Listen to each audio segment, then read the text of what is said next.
Are your players absolutely curb stomping your fights into the ground like it's nothing on the regular? Do you go online looking for advice and your main takeaway is that it's about the action economy and that since there's more players than monsters, the players have an easy time of it? Probably good advice, but your players also crushed that encounter against 40 goblins and you thought you had it for sure. But no, it was easy for them. Why? You're running too few encounters every day. D&D 5e and any system that runs on spell slots and once per day abilities and hit points has this notion baked into it that the game, by which I mean the gameplay where you have to make moment-to-moment decisions, is fundamentally about resource management. And if you, the DM, fail to understand what that means, then you might never be able to properly challenge your powerful players. Welcome to Mystic Arts, where we paper over the cracks in 5e's design with house rules and plug our ears when the comments tell us to change systems. My name is Daði, I'm a professional writer and director, and I've been DMing for over 10 years. More than just the action economy, I want to introduce you to a new term,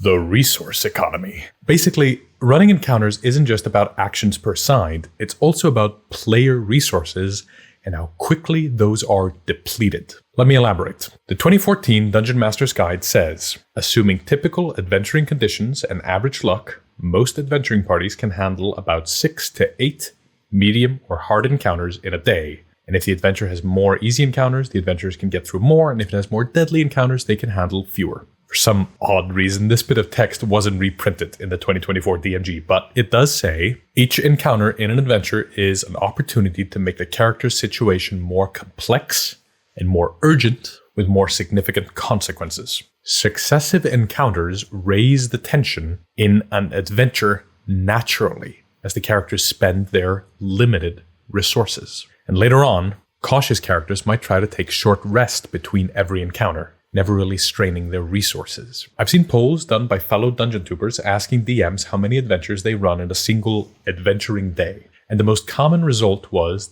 1 or 2 encounters. I think that's very telling about the problems a lot of DMs face when they're unable to challenge their players. Not that you can't challenge players with just a couple of encounters in a day. I do it all the time. But if you don't understand the basic bones of 5e, you might be struggling. So that's where the resource economy comes in. Here's why this is important. Any ability that the players have that only works once per day or on a limited number of times per day is telling you something about the game you're playing. The day matters. If the ability is recharged every hour, you'd know that the hour matters. But the rules say day, or in D&D it's long rest. That includes your action surge, your smite, spell slots, and also includes your hit points. Hit points recharge at a rest. So when we tax hit points in multiple successive encounters without breaking, we're increasing the difficulty of the game without increasing the difficulty of each individual encounter. Let's say that Remember the Tiefling has just fought 4 goblins. She has taken more than half her hit points in damage and used her hex. So as a warlock, she's only got 1 spell slot left. So basically she's fine. The encounter was fairly easy. But what if she fights another 4 goblins? Now she has to manage with just 1 spell slot like before,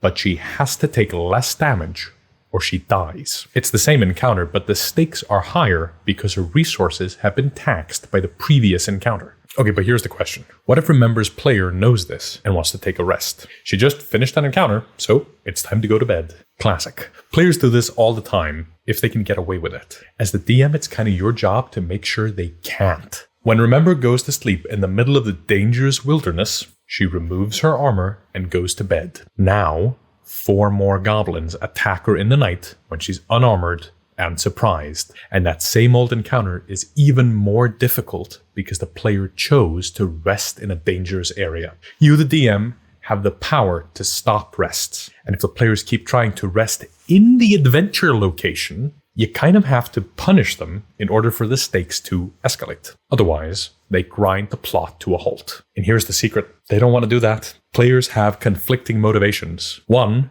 they want to win as easily as they reasonably can. They don't want to shoot themselves in the foot for no good reason. But 2, they want to tell a story with their friends where the stakes are real, where death is on the line. But those 2 motivations are in conflict. It's your job as the DM to make the conflict go away with a bit of sleight of hand. By making resting in the dungeon or resting in the wilderness a tactically bad idea, those 2 motivations align. 1, resting will make winning harder because we'll be ambushed. And 2, the stakes get raised and we all have a good time with our simulated anxiety. I don't need that. I have anxiety. Speaking of simulated anxiety, there's one more way you can play into the resource economy. You create urgency. If you make your players anxious about what's about to happen if they're too late, you make them want to conserve time whenever possible and forego needless rests. You can do this by introducing a ticking clock, setting a time frame for your players. They have to do the thing before the bad thing happens. By the next full moon, it'll be too late. Now, they have another resource to manage.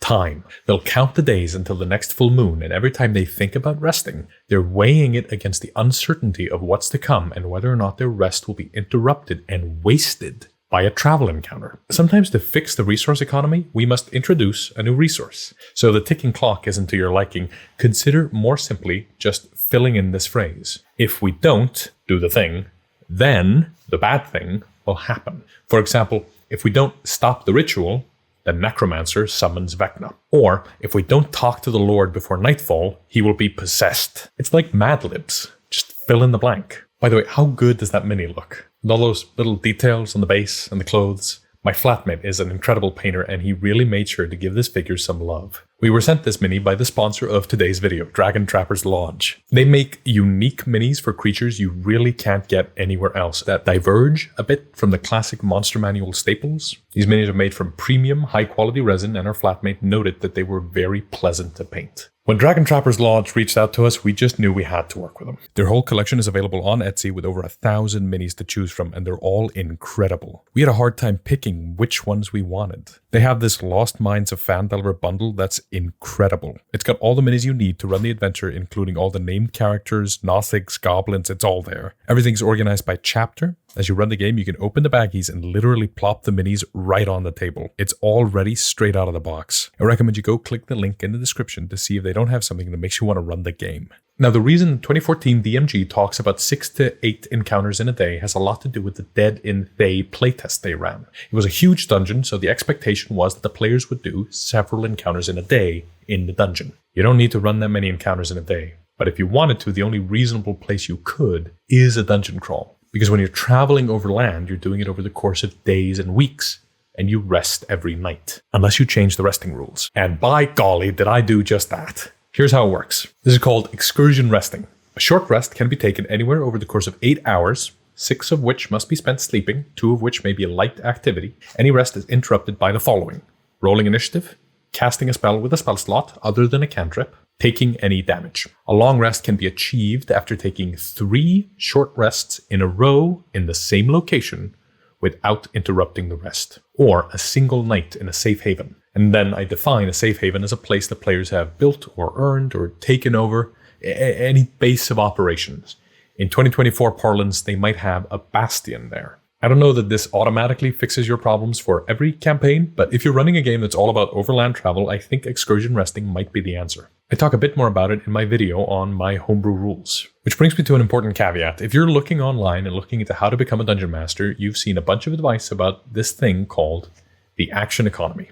Maybe from channels like this one last week. Go check out that video. And whenever you go online to find answers, you run the risk of thinking you found the cure-all for all your problems. Every encounter needs to have a balanced action economy. If you're a frequent viewer on this channel, you know I'm very skeptical of any panacea offered by anyone, including me, because they don't work. In order to diagnose a problem like, why do my players crush every encounter? Then you need to understand multiple concepts and experiment with all of them to understand your problems and your potential solutions. The key is understanding from multiple perspectives. The action economy won't fix all your problems, and the same is true for the resource economy. You can run a fight that's balanced around a single enemy with a single attack and have that be the only fight that day. It's tricky, but I've done it, and it can be a lot of fun, especially if you do it sparingly. I'm a big believer in variety. See our next video on combat objectives for more on that. Variety is key. But here's the deal. If you find yourself unable to strike a balance with a single encounter in a day, no matter what you do to the action economy, you need to turn to the resource economy. Tax your players repeatedly. Tax the resources. Eventually, your players will start thinking tactically about their actions, and they'll start playing the game of resource management. The game 5e is secretly all about. And that's where we'll pick it up next time. Thanks so much for watching this video. This channel is run by me and my girlfriend, and if you want to support us directly, then consider becoming a channel member or joining our Patreon, where this month, Adept tier members get the Warlord. Experience being the ultimate full martial support character. You'll make your teammates better by making tactical decisions in the heat of the battle with your orders and maneuvers. And if you're feeling especially generous, you might like this video, comment, share, or subscribe, and hit the bell to be notified when we release new videos. Until next time, keep studying the mystic arts.